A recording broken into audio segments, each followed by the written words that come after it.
دہشت گردی ہے، اس کا مقابلہ ہم کیسے کریں گے؟ بلوچستان میں سیاست کو درست نہیں کریں گے، عوام کو ان کا حقوق نہیں دیں گے تو پھر یہ مسائل پیدا ہوں گے۔ 3 سال یا 2 سال ججوں کی عمر بڑھانے سے پاکستان کو کچھ نہیں ملے گا۔ جب بھی آپ کسی کو ذاتی طور پر فائدہ پہنچانا چاہتے ہیں، اس سے ہمیشہ ملک کا بھی نقصان ہوتا ہے، اس شخص کا بھی نقصان ہوتا ہے اور ادارے کا بھی نقصان ہوتا ہے۔ ہر روز پورے پاکستان میں دھماکے ہوا کرتے تھے تو شاید ہم اس طرف نہ چلے جائیں۔ تو آج ضرورت یہ ہے کہ ہم اپنے ڈفرینسز کو دور کر کے علیحدہ رکھ کے ان معاملات پر اکٹھے ہوں، ملک کو سیاسی استحکام دیں، ہمارے آئینی مسائل ہیں ان کے اندر رہ کر ہم ان معاملات کو حل کریں۔ ججوں کی عمر بڑھانا ہے، اگر یہ ہے تو اس پر بات کر لیں۔ کیا کوئی اسمبلی کے اندر یہ بات بھی ہوئی ہے کہ جو آج بلوچستان میں جو دہشت گردی ہے اس کا مقابلہ ہم کیسے کریں گے؟ یہ صرف ایک دہشت گردی نہیں ہے، اس کی بنیاد اگر آپ دیکھیں تو وہ بھی سیاسی مسائل کے اندر ہے۔ تو اگر ہم بلوچستان میں سیاست کو درست نہیں کریں گے، عوام کو ان کا حقوق نہیں دیں گے تو پھر یہ مسائل پیدا ہوں گے۔ تو آج ضرورت ان مسائل کو حل کرنے کی ہے۔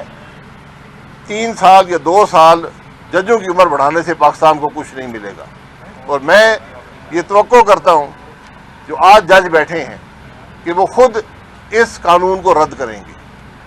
یہ جب بھی آپ کسی کو ذاتی طور پر فائدہ پہنچانا چاہتے ہیں، اس سے ہمیشہ ملک کا بھی نقصان ہوتا ہے، اس شخص کا بھی نقصان ہوتا ہے اور ادارے کا بھی نقصان ہوتا ہے۔ تو آج کم از کم اصولی تو اگر طور پر کھڑے نہیں ہوں گے ان معاملات پر تو پھر ملک آگے ترقی۔ آج آپ کا راستہ آئین کا راستہ ہے۔ آئین میں اگر رد و بدل کی ضرورت ہے تو وہ ضرور ایک کنسنسس سے، ایک اتفاق سے وہ رد و بدل ہو، لیکن یہ وہ رد و بدل ججوں کی عمر بڑھانے کا رد و بدل نہیں ہونا چاہیے۔ دیکھیے، جب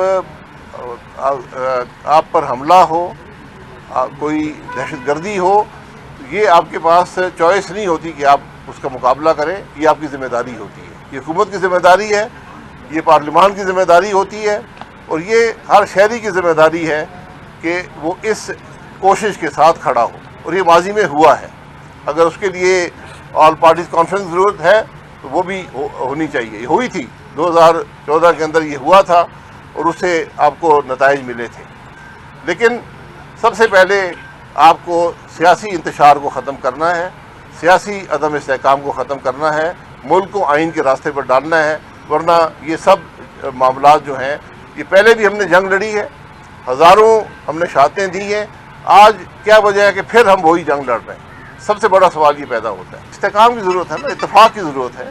یہ جو واقعات ہیں یہ کچھ زیادہ فرق ہیں، پہلے بھی بہت سے واقعات ہوئے ہیں اسی قسم کے، یہ بہت افسوسناک بات ہے، ان کا مقابلہ بھی ہوا ہے، لیکن یہ جو واقعہ ہوا ہے یہ ایک بڑی کھلی سازش ہے ملک کے اندر ایک بڑا نفاق ڈالنے کی، صوبوں کو آپس میں ٹکرانے کی۔ اس لیے آج وفاقی حکومت اور صوبائی حکومتوں کو مل کر اس خرابی کا مقابلہ کرنا ہے۔ مذاکرات حکومت سے نہیں ہوں گے، مذاکرات سیاسی جماعتوں کے درمیان، اور جو اس ملک میں صاحب اقتدار ہیں اور اختیار ہیں، جس میں اس ملک کی اسٹیبلشمنٹ بھی شامل ہے، اس ملک کی جوڈیشری بھی شامل ہے۔ تو آج میں پھر گزارش کروں گا کہ اس ملک کا مسئلہ ججوں کی عمر نہیں ہے، ان کی عمر بڑھانے کا مسئلہ نہیں ہے، یہاں بہت سے اور مسائل ہیں، پہلے ان کو توجہ دیں، اور پھر اگر ضرورت آپ کو محسوس ہوئی کہ ہم نے جج کی عمر بڑھانی ہے تو ضرور بڑھا لیں۔